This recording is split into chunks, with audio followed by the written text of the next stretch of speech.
180. So டிஸ்கில் வந்து இப்போ எப்படி இருக்குன்றதை நம்ம லைவாக கழட்டி பார்க்கலாம். வரேன். ஸோ டிஸ்க்கு வந்து பார்த்திங்கன்னா ஆல்ரெடி வந்து பார்த்திங்கன்னா ரொம்ப நாள் ஆச்சு அப்படின்ற மாதிரி நம்மக்கிட்ட சொல்லியிருந்தாங்க. இப்போ டிஸ்கில் என்ன கண்டிஷனாக இருக்குது அப்படின்றத கண்டிப்பாக வந்து நம்ம பார்த்து தான் ஆகணும். மேலேயே எந்த அளவுக்கு டஸ்ட் இருக்குது பாருங்கள். ஸோ அதுக்கப்புறம் என்ன பண்ண போகிறோன்னா இங்கே பாருங்க, ஃபுல் அண்ட் ஃபுல் வந்து பார்த்திங்கன்னா டிஸ்க்கு உள்ளே வந்து பார்த்திங்கன்னா ஆயிலு எதுவுமே இல்லைங்க. அவர் சுத்தமாக இல்லைங்க. ஸோ இந்த மாதிரி இருந்தால் டிஸ்க்கு இங்கே பாருங்கள், டிஸ்க் எங்கேருந்து வேலை செய்யும் இங்கே பாருங்கள்.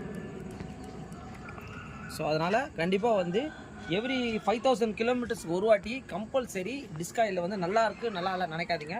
கண்டிப்பாக இதை மெயின்டைன் பண்ணி மாற்றுங்க. இங்கே பாருங்கள் எவ்வளோ மாவாயிட்டு இருக்கு பாருங்கள். ஸோ அதனால் இங்கே பாருங்கள், இந்த ஆயில் என்ன ஆகும்னா ரொம்ப நாள் இங்கே பாருங்கள்.